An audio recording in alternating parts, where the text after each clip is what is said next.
Em nome do Pai, do Filho e do Espírito Santo. Amém. Meus queridos irmãos e irmãs, continuamos no cenáculo com Jesus. Se conclui agora o capítulo 15 e inicia o capítulo 16. Nessa transição do 15 para o 16, o ambiente, digamos assim, linguístico, aquilo que Jesus começa a falar, torna-se um ambiente um pouco de tribunal. Deixa eu explicar. Durante todo o Evangelho de São João, até antes da última ceia, havia ao redor de Jesus um ambiente de julgamento. Os judeus perguntando quem ele é, em nome de quem ele faz essas obras, etc, etc. E Jesus começa a mostrar as provas de quem ele é, através dos milagres, mas também a invocar testemunhas. João Batista, Moisés, os profetas, o Pai, as próprias obras que eu fiz. Mas os judeus não querem realmente fazer justiça. Decidem condená-lo, até mesmo depois que ele ressuscita Lázaro.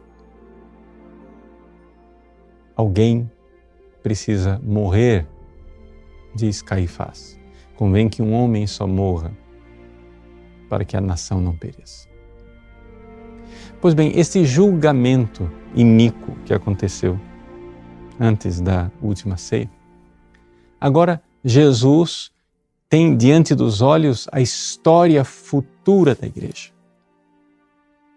E começa a nos mostrar que a história da igreja será modelada à sua história. Ou seja, a história da igreja é a história de Jesus. E qual é a história de Jesus? A história de Jesus é trazer a presença de Deus aos homens, encarnação, a graça, etc. A pregação do Evangelho para que as pessoas conheçam a verdade e assim por diante, mas também alguns aceitam e creem, outros rejeitam e condenam e perseguem. Portanto, o caminho de Jesus é o caminho da paixão, morte e ressurreição. E este é o caminho da igreja. Qualquer caminho da igreja que não passe pela paixão, morte e ressurreição não é o caminho que Jesus traçou. São as nossas fantasias, nosso jeito humano de pensar as coisas. Como Jesus reagiu diante de São Pedro quando ele, ao anunciar que iria morrer em Jerusalém e ressuscitar ao terceiro dia, Pedro disse: Senhor, que isso não vos aconteça. E Jesus, então, olhou para Pedro e disse: afasta-te de mim, Satanás. Pedro não estava pensando como Deus, estava pensando com a mentalidade humana e carnal. Exatamente para exorcizar esta mentalidade humana e carnal da sua Santa Igreja, Nosso Senhor, na última ceia, que se dirige aos seus apóstolos e diz que nós teremos, durante todo este julgamento da história da Igreja, um advogado. Sim, advocatus, aquele que é chamado vocatus para estar ao nosso lado.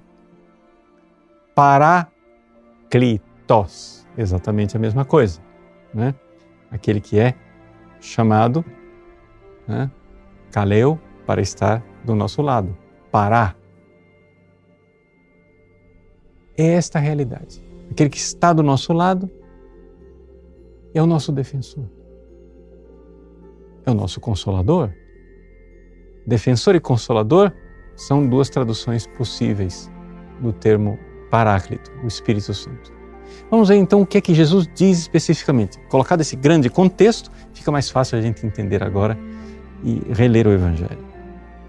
Quando vier o defensor, ou seja, o advogado, o Paráclito, o Consolador, o Espírito Santo, que eu vos mandarei da parte do Pai, o Espírito da verdade, que procede do Pai, ele dará testemunho de mim.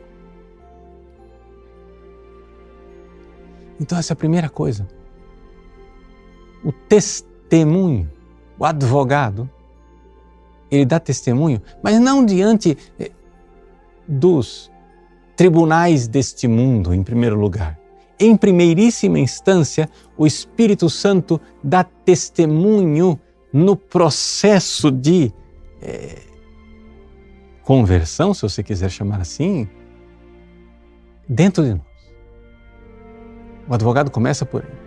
Aí começa o processo dentro de nós. E o Espírito Santo faz brilhar a verdade, de tal forma que nós sabemos o que é o certo. Sabemos o caminho de Cristo. Conhecemos o caminho da sua Santa Igreja.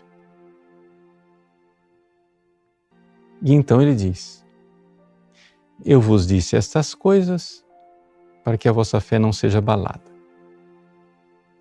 E o processo continua agora fora de nós. Expulsar-vos-ão das sinagogas. Ou seja, aqui Jesus está prevendo que na história da igreja haverá uma cisão com aqueles que seguiam o caminho de Deus do Antigo Testamento. Ou seja, o Antigo Testamento foi uma preparação para seguirmos Jesus. Quem aceitou Jesus é o povo que Deus tinha preparado no Antigo Testamento e agora é o novo povo de Deus. Aqueles que rejeitaram Jesus não são mais o povo de Deus.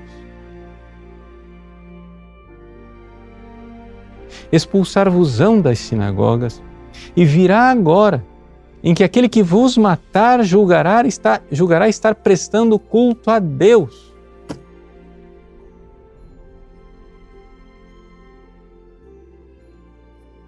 Vejam como isso fala de tantos momentos da história da igreja até hoje. Quando cristãos fiéis são tratados como se eles fossem os infiéis.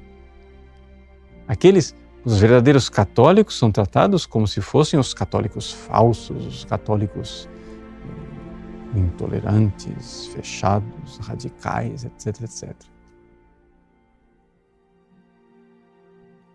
Agirão assim, porque não conheceram o Pai e nem a mim. Por que é que não conheceram? Porque é o Espírito Santo, o Espírito da verdade, quem faz com que a gente realmente conheça.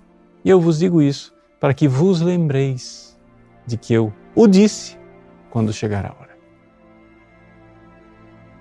Então, aqui Jesus está colocando com suas chamas de amor no nosso coração uma memória de amor, para que vos lembreis. Sim, meus irmãos,